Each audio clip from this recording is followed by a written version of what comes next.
ਸਤਿ ਸ਼੍ਰੀ ਅਕਾਲ ਜੀ। ਤੁਸੀਂ ਦੇਖ ਰਹੇ ਹੋ ਜੀਤ ਵੈਬ ਟੀਵੀ ਤੇ ਮੈਂ ਤੁਹਾਡੇ ਨਾਲ ਜੋਗਿੰਦਰ ਸਿੰਘ। ਅੱਜ ਸਾਡੇ ਨਾਲ ਨੇ ਜਸਵਿੰਦਰ ਸਿੰਘ ਸ਼ਿੰਦਾ, ਜਿਹੜੇ ਕਿ ਸੀਨੀਅਰ ਪੱਤਰਕਾਰ ਵੀ ਨੇ ਤੇ ਉਹਦੇ ਨਾਲ ਲੇਖਕ ਵੀ ਨੇ, ਰੰਗਕਰਮੀ ਵੀ ਨੇ।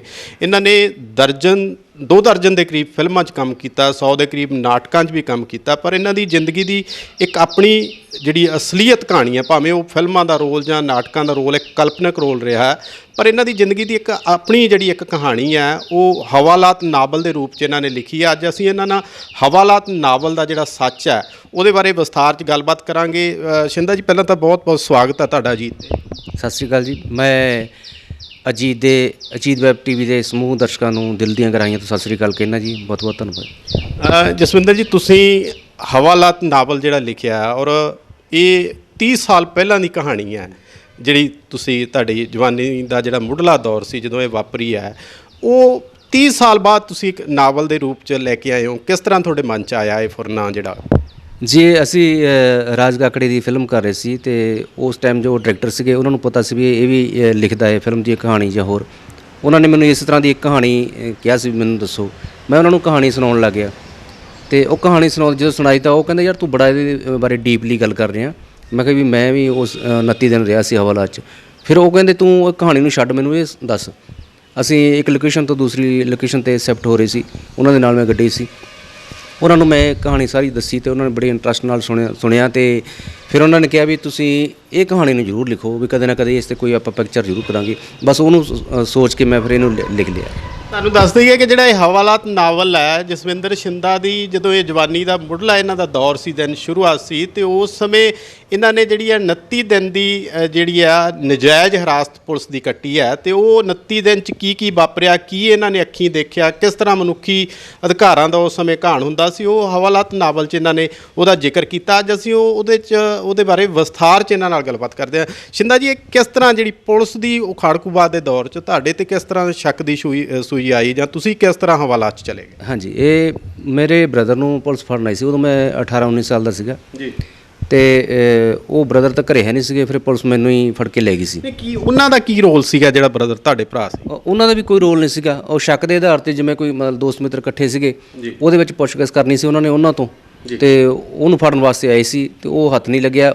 ਉਸ ਟਾਈਮ ਤਾਂ ਮੈਨੂੰ ਪਤਾ ਨਹੀਂ ਸੀ ਵੀ ਕਿਉਂ ਫੜਨ ਆਈ ਆ, ਅਤੇ ਪੁਲਿਸ ਮੈਨੂੰ ਲੈ ਗਈ ਸੀ, ਨਿਹਾਲ ਸਿੰਘ ਵਾਲੇ ਲੈ ਗਈ ਸੀਗੀ। ਉੱਥੇ 17-18 ਦਿਨ ਰੱਖਿਆ ਉਹਨਾਂ ਨੇ।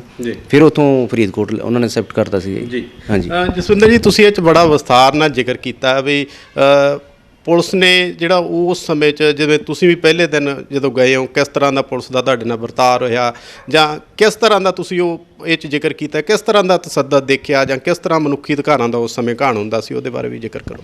ਹਾਂਜੀ, ਸੁਣਿਆ ਤਾਂ ਸੀਗਾ ਬਹੁਤ ਵੀ ਇਹ ਪੁਲਿਸ ਇੱਦਾਂ ਕਰਦੀ ਹੈ, ਫੜਦੀ ਹੈ। ਮੈਂ ਉਦੋਂ ਜਦੋਂ ਮੈਂ ਉੱਥੇ ਨਿਹਾਲ ਸਿੰਘ ਵਾਲੇ ਲੈ ਕੇ ਗਏ ਮੈਨੂੰ, ਤਾਂ ਮੈਂ ਉੱਥੇ ਡਰਿਆ ਹੋਇਆ ਸੀ, ਸਹਿਮਿਆ ਹੋਇਆ ਸੀ। ਪਹਿਲਾਂ ਤਾਂ ਮੈਨੂੰ ਬਾਹਰ ਹੀ ਬਿਠਾਈ ਰੱਖਿਆ ਉਹਨਾਂ ਨੇ। ਫਿਰ ਰਾਤ ਨੂੰ ਉਹਨਾਂ ਨੇ ਮੇਰਾ ਪਰਨਾ ਬੰਨ੍ਹਿਆ ਹੋਇਆ ਸੀ, ਉਹ ਲਹਾ ਕੇ ਮੈਨੂੰ ਹਵਾਲਾਤ 'ਚ ਬੰਦ ਕਰ ਦਿੱਤਾ। ਬੜਾ ਹੀ ਮਤਲਬ ਉੱਥੋਂ ਦਾ ਦ੍ਰਿਸ਼ ਮੈਨੂੰ ਜਦੋਂ ਮੈਂ ਅੰਦਰ ਐਂਟਰ ਹੋਇਆ ਤਾਂ ਭਿਆਨਕ ਜਿਹਾ ਲੱਗਿਆ। ਡਰੇ ਹੋਏ ਲੋਕ ਜੇ, ਸਹਿਮੇ ਹੋਏ, ਅਤੇ ਉਹਨਾਂ ਦੇ ਵਿੱਚ ਮੈਂ ਬੈਠਾ ਸੀ, ਅਤੇ ਇਸ ਤਰ੍ਹਾਂ ਦਾ ਮਾਹੌਲ ਮੈਂ ਦੇਖਿਆ ਜੀ। ਤੁਹਾਡੇ 'ਤੇ ਵੀ ਕੋਈ ਤਸੱਦਦ ਹੋਇਆ ਜਿਵੇਂ ਜ਼ਿਕਰ ਕੀਤਾ ਤੁਸੀਂ?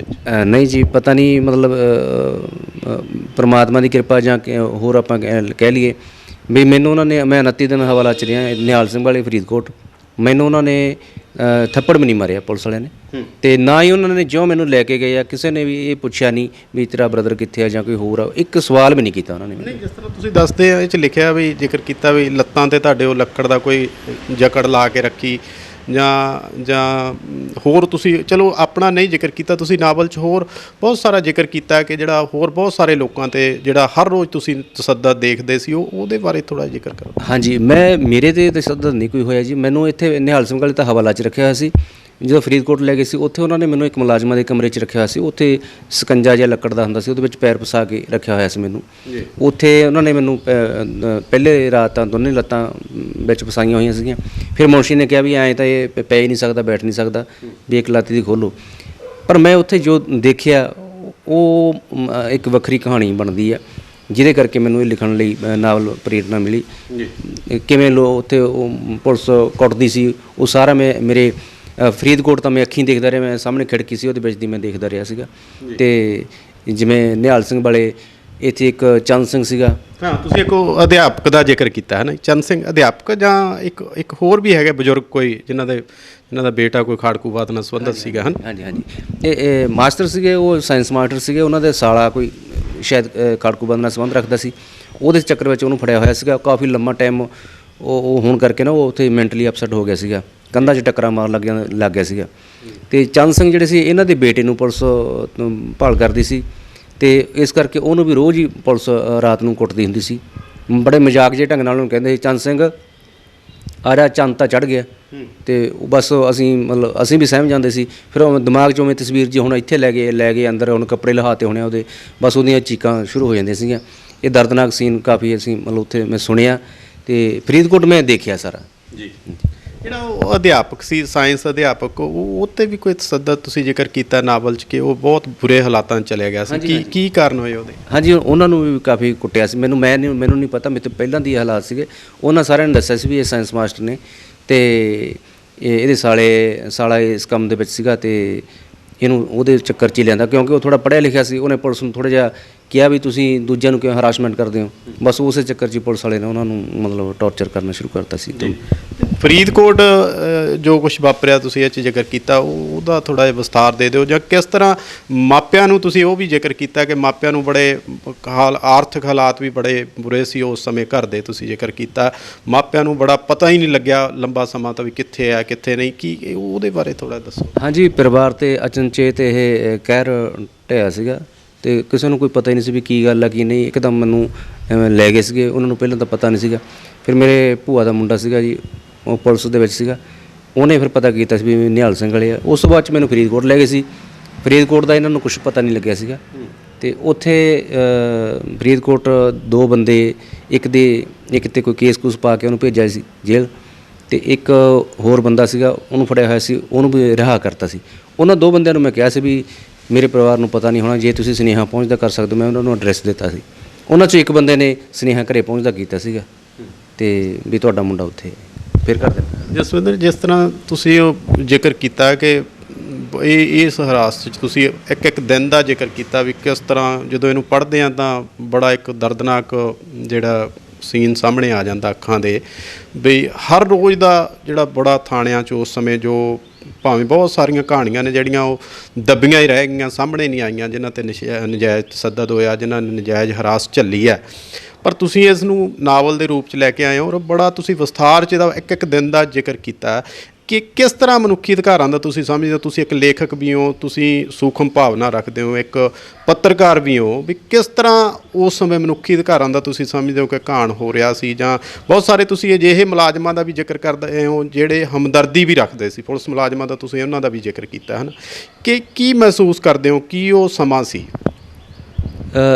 ਇਹ ਜੀ ਮੈਂ ਇਹਦੇ ਵਿੱਚ ਜੋ ਕਹਾਣੀ ਕੀਤੀ ਹੈ, ਇਹ ਇੱਕ ਜੋ 2 ਤਰ੍ਹਾਂ ਦੇ ਵਿੱਚ ਆਪਸ ਵਿੱਚ ਟਕਰਾਅ ਸੀਗਾ, ਉਹਨਾਂ ਨੂੰ ਛੱਡ ਕੇ ਇੱਕ ਆਮ ਬੰਦੇ ਦੀ ਮੈਂ ਕਹਾਣੀ ਇਹਦੇ ਵਿੱਚ ਬਿਆਨ ਕੀਤੀ ਹੈ ਵੀ ਇੱਕ ਆਮ ਬੰਦਾ ਦੋਵਾਂ ਤਰ੍ਹਾਂ ਚੱਕੀ ਦੇ 2 ਪੁੜਾਂ ਦੇ ਵਿੱਚ ਕਿਵੇਂ ਪਿਸਦਾ ਸੀਗਾ। ਜਿਸ ਤਰ੍ਹਾਂ ਖਾੜਕੂ ਸਿੰਘਾਂ ਜਾਂ ਲਾ ਲਓ ਜਾਂ ਪੁਲਿਸ 'ਚ ਇੱਕ ਉਹ ਚੱਲ ਰਹੀ ਸੀ ਆਪਸ ਆਮੋ ਸਾਹਮਣੇ ਹੈ ਨਾ, ਅਤੇ ਜਿਹੜੀ ਇਹ ਤੀਸਰੀ ਧਿਰ ਦਾ ਤੁਸੀਂ ਜ਼ਿਕਰ ਕੀਤਾ। ਹਾਂਜੀ, ਉਹਦੇ 'ਚ ਹੁਣ ਇਹ ਸੀਗਾ ਜੀ, ਜਦੋਂ ਪੁਲਿਸ ਨੂੰ ਸਖਤ ਹਦਾਇਤਾਂ ਹੋਈਆਂ ਸੀ ਵੀ ਉਹਨਾਂ ਨੂੰ ਫੜੋ, ਐਂ ਕਰੋ, ਫਲਾਨਾ ਕਰੋ, ਤਾਂ ਉਹ ਜਲਦੀ ਇਹ ਸਾਰਾ ਕਰਨ ਲਈ ਨਜਾਇਜ਼ ਲੋਕਾਂ ਨੂੰ ਵੀ ਵਿੱਚ ਚੱਕਦੇ ਸੀਗੇ ਜੀ, ਅਤੇ ਉਹਦੇ ਵਿੱਚ ਬਹੁਤ ਸਾਰੇ ਲੋਕ ਨਜਾਇਜ਼ ਇਹਦੇ ਜਿਹਦੇ ਵਿੱਚ ਮੈਂ ਵੀ ਸ਼ਾਮਲ ਸੀਗਾ, ਅਤੇ ਭਾਵੇਂ ਮੈਨੂੰ ਉਹਨਾਂ ਨੇ ਨਹੀਂ ਕੁੱਟਿਆ, ਮੈਂ ਇਸ ਗੱਲ ਲਈ ਵੀ ਜਿਹੜੀ ਸੱਚੀ ਗੱਲ ਉਹ ਤਾਂ ਦੱਸਣੀ ਚਾਹੀਦੀ ਹੈ, ਪਰ ਬਹੁਤ ਸਾਰੇ ਵਿੱਚ ਉੱਥੇ ਇੱਕ ਹਲਵਾਈ ਸੀਗਾ, ਕੋਈ ਪੁਲਿਸ ਵਾਲਾ ਉਹਦੇ ਕੋਲੋਂ ਖਾਂਦਾ ਪੀਂਦਾ ਸੀਗਾ ਦੁਕਾਨ 'ਤੇ ਜਾ ਕੇ, ਉਹ ਪੈਸੇ ਪੂਸੇ ਮੰਗੇ ਅਤੇ ਉਹਨੂੰ ਫੜ ਕੇ ਲੈ ਗਏ ਸੀਗੇ। ਉਹ ਥੋੜ੍ਹਾ 2-3 ਘੰਟੇ ਉੱਥੇ ਮੇਰੇ ਕੋਲ ਰਿਹਾ ਸੀ, ਫਿਰ ਉਹਨੂੰ ਛੱਡਤਾ ਸੀ। ਇੱਕ ਹੋਰ ਸੀ ਕੋਈ ਸਿੰਗਰ, ਗਾਉਂਦਾ ਵੀ ਸੀਗਾ ਅਤੇ ਉਹ ਆਹ ਟੇਪਾਂ ਟੂਪਾਂ ਠੀਕ ਕਰਨ ਦੀ ਕੰਮ ਵੀ ਕਰਦਾ ਸੀਗਾ। ਉਹ ਘਰ ਦੇ ਹਾਲਾਤ ਉਹਦੇ ਇੱਦਾਂ ਦੇ ਸੀਗੇ ਵੀ ਨਹੀਂ ਗੁਜ਼ਾਰਾ ਹੁੰਦਾ ਸੀ। ਉਹਨੇ ਚੋਰੀ ਕਰਨ ਦਾ ਮਨ ਬਣਾਇਆ, ਪਹਿਲੀ ਚੋਰੀ ਉਹ ਕਹਿੰਦਾ ਉਹਨੇ ਦੱਸਿਆ ਸੀ, ਪਹਿਲੀ ਚੋਰੀ ਕੀਤੀ, ਫੜਿਆ ਗਿਆ, ਅਤੇ ਫਿਰ ਉੱਥੇ ਇੱਕ ਮੁੰਡਾ ਹੋਰ ਖਾੜਕੂ ਆ ਗਿਆ ਸੀਗਾ, ਉਹਦੇ ਨਾਲ ਰਾਤ ਨੂੰ ਭੱਜ ਗਿਆ, ਦੁਬਾਰਾ ਫਿਰ ਫੜਿਆ ਗਿਆ, ਅਤੇ ਫਿਰ ਉਹਨਾਂ ਨੇ ਉਹਦਾ ਵੀ ਕਿਤੇ ਘਾਟ ਬਾਅਦ 'ਚ ਪੂਰਾ ਵਿੱਚੇ ਉਹਨੂੰ ਮੁਕਾਬਲਾ ਬਣਾ ਦਿੱਤਾ ਸੀ। ਤੁਸੀਂ ਜ਼ਿਕਰ ਕੀਤਾ ਕਿ ਕਈ ਜਿਹੜੇ ਤੁਸੀਂ ਇਹ ਵੀ ਦੇਖਿਆ ਵੀ ਨਜਾਇਜ਼ ਮੁਕਾਬਲੇ ਵੀ ਹੋਏ, ਤੁਸੀਂ ਨਾਵਲ ਜ਼ਿਕਰ ਕੀਤਾ ਹੈ, ਅਤੇ ਉਹਦੇ ਬਾਰੇ ਪੁਲਿਸ ਵਾਲੇ ਤੁਸੀਂ ਲਿਖਿਆ ਵਿੱਚ ਜ਼ਿਕਰ ਕੀਤਾ ਵੀ ਗੱਲਾਂ ਵੀ ਆਮ ਗੱਲਾਂ ਵੀ ਕਰਦੇ ਸੀ, ਉਹ ਵੀ ਦਰਸ਼ਕਾਂ ਨੂੰ ਦੱਸ ਦਿਓ। ਹਾਂਜੀ, ਉੱਥੇ ਮੈਂ ਹਵਾਲਾਤ ਨਹੀਂ ਸੀਗਾ, ਉੱਥੇ ਫਰੀਦਕੋਟ ਮੈਂ ਮੁਲਾਜ਼ਮਾਂ ਦੇ ਕਮਰੇ 'ਚ ਸੀਗਾ। ਤਕਰੀਬਨ ਰਾਤ ਨੂੰ ਉਹਨਾਂ ਦੀ ਪੀਤੀ ਹੁੰਦੀ ਸੀ, ਪੈਗ ਪੁਗ ਲੱਗੇ ਹੁੰਦੇ ਸੀ, ਬੈਠੇ ਉਹ ਜੋ ਉਹਨਾਂ ਨੇ ਕੀਤਾ ਉਹ ਡਿਸਕਸ ਕਰਦੇ ਰਹਿੰਦੇ ਸੀਗੇ, ਜਾਂ ਜੋ ਉਹਨਾਂ ਨੇ ਕੱਲ੍ਹ ਨੂੰ ਕਰਨਾ ਸੀ ਉਹਦੇ ਬਾਰੇ ਗੱਲਾਂ ਬਾਤਾਂ ਕਰਦੇ ਰਹਿੰਦੇ ਸੀਗੇ ਵੀ ਅੱਜ ਫਲਾਣੇ ਨੂੰ ਐਂ ਕਰਨਾ। ਅਤੇ ਫਿਰ ਇਹ ਵੀ ਗੱਲਾਂ ਕਰਦੇ ਹੁੰਦੇ ਸੀ ਵੀ ਯਾਰ ਅੱਜ ਬਸ ਮਸਾਂ ਬਚੇ, ਉਹਨਾਂ ਨੇ ਬਰਸਟ ਮਾਰਿਆ, ਫਲਾਨਾ ਹੋਇਆ। ਅਤੇ ਕਦੇ ਕਦੇ ਉਹਨਾਂ ਦੇ ਵਿੱਚ ਇਹ ਵੀ ਜ਼ਿਕਰ ਹੁੰਦਾ ਸੀਗਾ ਵੀ ਆਪਣੇ ਜਿਵੇਂ ਉਹ ਨੌਕਰੀ ਕਰਨ ਨੂੰ ਦਿਲ ਨਹੀਂ ਕਰਦਾ, ਘਰ ਵਾਲੀ ਕਹਿੰਦੀ ਆ ਵੀ ਰਹਿਣ ਦੇ, ਛੱਡ ਕੇ ਆ ਜਾ। ਮਤਲਬ ਡਰ ਕਿਤੇ ਨਾ ਕਿਤੇ ਉਹਨਾਂ ਦੇ ਵੀ ਅੰਦਰ ਕਿਸੇ ਸੀਗਾ। ਪਰ ਬਹੁਤੇ ਇਹ ਸ਼ਾਇਦ ਆਪਣੇ ਫੀਤੀਆਂ ਲੱਗਣ ਦੇ ਚੱਕਰ ਦੇ ਵਿੱਚ ਨਾ ਉਹ ਮਤਲਬ ਸਾਰੇ ਨੂੰ ਕਹਿੰਦੇ ਸੀ ਵੀ ਆਪਾਂ ਰੂਟੀਨ 'ਚ ਇਵੇਂ ਕਰੀਏ, ਅਤੇ ਉਹਦੇ ਕਰਕੇ ਵੀ ਨਜਾਇਜ਼ ਲੋਕਾਂ 'ਤੇ ਤਸ਼ੱਦਦ ਹੋ ਰਿਹਾ ਸੀ। ਇਹ ਤਾਂ ਜ਼ਿਕਰ ਹੈਗਾ, ਆਮ ਹੈਗਾ ਕਿ ਉਸ ਸਮੇਂ ਜਿਹੜੀਆਂ ਫੀਤੀਆਂ ਲਾਉਣ ਲਈ ਵੀ ਬਹੁਤ ਸਾਰੇ ਨਜਾਇਜ਼ ਝੂਠੇ ਮੁਕਾਬਲੇ ਵੀ ਹੋਏ ਆ, ਜਿਨ੍ਹਾਂ 'ਚ ਜਿਹੜੇ ਬਹੁਤ ਸਾਰੇ ਪੁਲਿਸ ਉਸ ਸਮੇਂ ਦੇ ਅਫਸਰਾਂ ਨੂੰ ਸਜ਼ਾਵਾਂ ਵੀ ਹੋਈਆਂ ਨੇ। ਔਰ ਇਹ ਜਿਹੜਾ ਹਵਾਲਾਤ ਨਾਵਲ ਹੈ ਜਸਵਿੰਦਰ, ਇਹਨੂੰ ਜਿਹੜੇ ਬਹੁਤ ਸਾਰੇ ਲੇਖਕ ਹੈ ਉਹਨਾਂ ਨੇ ਇਹ 'ਤੇ ਚਰਚਾ ਕਰਦੇ ਆ, ਇਹਦੇ ਬਾਰੇ ਇਹਨੂੰ ਜਿਹੜਾ ਇਹਦੀ ਸਿਫਾਰਿਸ਼ ਵੀ ਕੀਤੀ ਆ, ਉਹ ਕੀ ਸਿਫਾਰਿਸ਼ ਕੀਤੀ ਹੈ ਜਾਂ ਕੀ ਇਸ ਨਾਵਲ ਬਾਰੇ ਉਹਨਾਂ ਦੀ ਕੀ ਭਾਵਨਾ ਰਹੀ ਹੈ? ਜੀ ਬਹੁਤ ਸਾਰੇ ਵੱਡੇ ਨਾਮ ਜਿਹੜੇ ਨਾਵਲਿਸਟ ਨੇ ਉਹਨਾਂ ਦੇ ਮੈਂ ਤਕਰੀਬਨ ਹਰੇਕ ਦੇ ਕੋਲੇ ਪਹੁੰਚਦਾ ਕਰਨ ਦੀ ਕੋਸ਼ਿਸ਼ ਕੀਤੀ ਆ, ਅਤੇ ਇਹ ਮੇਰੇ ਨਾਵਲ ਨੇ ਮੈਨੂੰ ਉਹਨਾਂ ਦੀ ਕਿਤਾਰ ਵਿੱਚ ਕਿਤੇ ਨਾ ਕਿਤੇ ਖੜ੍ਹਾ ਕਰ ਦਿੱਤਾ, ਕਿਉਂਕਿ ਉਹਨਾਂ ਦੇ ਆਪ ਦੇ ਸ਼ਬਦ ਬੜੇ ਵਧੀਆ ਇਸ ਨਾਵਲ ਬਾਰੇ ਆਏ ਨੇ। ਅਤੇ ਮਿੱਤਰ ਸਨਮੀਤ ਜੀ ਪ੍ਰਸਿੱਧ ਨਾਵਲਕਾਰ ਨੇ, ਅਤੇ ਤਫਦੀਸ ਉਹਨਾਂ ਦੇ ਨਾਵਲ ਬੜਾ ਮਸ਼ਹੂਰ ਹੋਇਆ ਸੀਗਾ। ਹੋਰ ਵੀ ਕਈ ਨਾਵਲ ਉਹਨਾਂ ਦੇ ਨੇ, ਸੁਧਾਰ ਕਰ। ਉਹਨਾਂ ਦੀ ਇਹ ਵਰਡਿੰਗ ਸੀ ਵੀ 3 ਨਾਵਲ ਜਗਰਾਓਂ ਦੇ ਏਰੀਏ ਦੇ ਵਿੱਚ ਲਿਖੇ ਗਏ ਆ, ਔਰ ਤਿੰਨੋਂ ਹੀ ਨਾਵਲ ਸਮੇਂ ਦੀ ਸਰਕਾਰ ਪ੍ਰਸ਼ਾਸਨ ਦੇ ਮਤਲਬ ਖਿਲਾਫ ਜੋ ਮਤਲਬ ਉਹਨਾਂ ਦੀਆਂ ਸੀਗੀਆਂ ਗਲਤ ਨੀਤੀਆਂ ਉਹਦੇ ਖਿਲਾਫ ਲਿਖੇ ਗਏ ਨੇ। ਪਹਿਲਾਂ ਉਹਨਾਂ ਨੇ ਜ਼ਿਕਰ ਕੀਤਾ ਜਸਵੰਤ ਕਮਲ ਜੀ ਦਾ, ਇੱਥੋਂ ਮੇਰਾ ਖਿਆਲ 20 ਕਿਲੋਮੀਟਰ ਦੇ ਘੇਰੇ 'ਚ ਢੁੱਡੀਕੇ ਤੋਂ ਉਹ ਸੀਗੇ, ਉਹਨਾਂ ਨੇ ਲਹੂ ਦੀ ਲੋੜ ਲਿਖਿਆ ਸੀਗਾ।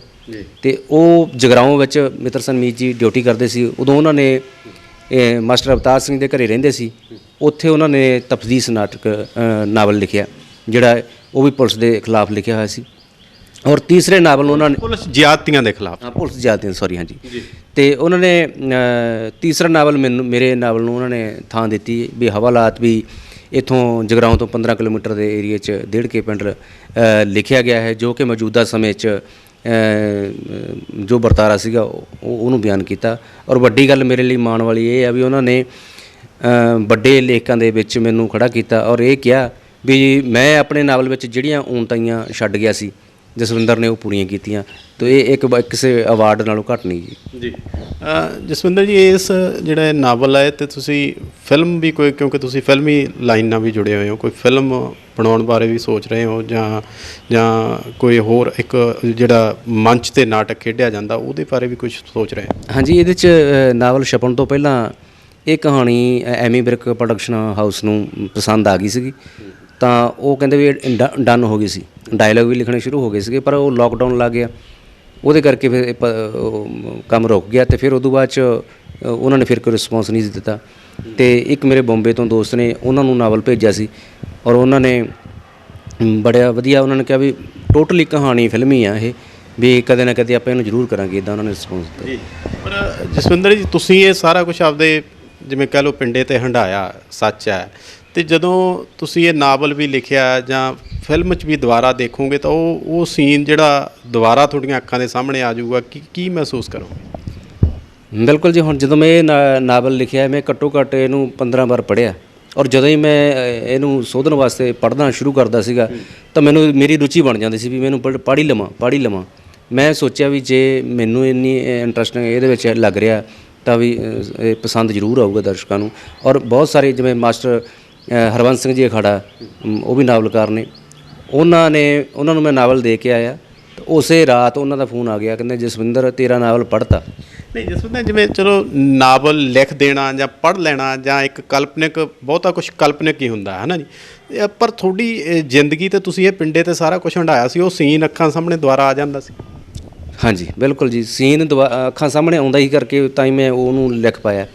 ਅਤੇ ਜੇ ਕਿਤੇ ਇਸ 'ਤੇ ਕੋਈ ਮਤਲਬ ਕੋਈ ਫਿਲਮ ਬਣੇ ਜਾਂ ਕੋਈ ਵੈਬ ਸੀਰੀਜ਼ ਬਣਦਾ ਵਾ ਤਾਂ ਮੈਂ ਬੜਾ ਮਨ ਨੂੰ ਹੋਊਗਾ ਵੀ ਚਲੋ ਲੋਕਾਂ ਦੇ ਸਾਹਮਣੇ ਕਹਾਣੀ, ਮੈਂ ਇਹਦੇ ਵਿੱਚ ਕੋਈ ਕਿਸੇ ਦੀ ਧਿਰ ਬਣ ਕੇ ਨਹੀਂ ਲਿਖਿਆ, ਇੱਕ ਆਮ ਵਿਅਕਤੀ ਦੀ ਜ਼ਿੰਦਗੀ ਨੂੰ ਸਾਹਮਣੇ ਲਿਆਂਦਾ ਵੀ ਜੋ ਆਮ ਵਿਅਕਤੀ ਦੇ ਨਾਲ ਇਨਸਾਫ ਨਹੀਂ ਹੋਇਆ ਉਹਨੂੰ ਇਹਦੇ ਵਿੱਚ ਕੀਤਾ ਹੈ ਜੀ।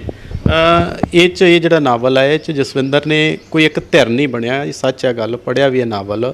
ਇਹਨਾਂ ਨੇ ਜੋ ਕੁਝ ਵੀ ਹਰ ਦਿਨ ਦੀ ਜੋ ਕੁਝ ਵਾਪਰਦਾ ਰਿਹਾ, ਕਿਸ ਤਰ੍ਹਾਂ ਮਨੁੱਖੀ ਅਧਿਕਾਰਾਂ ਦਾ ਘਾਣ ਹੁੰਦਾ ਰਿਹਾ, ਜਾਂ ਕਈ ਪੁਲਿਸ ਮੁਲਾਜ਼ਮ ਜਿਹੜੇ ਇਹਨਾਂ ਨਾਲ ਹਮਦਰਦੀ ਵੀ ਕਰਦੇ ਰਹੇ, ਉਹ ਸਾਰਾ ਕੁਝ ਹੀ ਇਹਨਾਂ ਨੇ ਜ਼ਿਕਰ ਕੀਤਾ, ਕੋਈ ਇੱਕ ਧਿਰ ਬਣ ਕੇ ਨਹੀਂ ਲਿਖਿਆ। ਅਤੇ ਔਰ ਨਾਵਲ ਦੀ ਜਿਹੜੀ ਹੈ ਸ਼ੁਰੂਆਤ ਤੋਂ ਲੈ ਕੇ ਐਂਡ ਤੱਕ ਜਦੋਂ ਤੁਸੀਂ ਲੈਂਦੇ ਹੋ ਤਾਂ ਮਤਲਬ ਸਾਰੀ ਕਹਾਣੀ ਇੰਟਰਸਟ ਬਣਦਾ ਜਾਂਦਾ ਅਤੇ ਬੰਦਾ ਉਹਨੂੰ ਪੜ੍ਹਦਾ ਜਾਂਦਾ।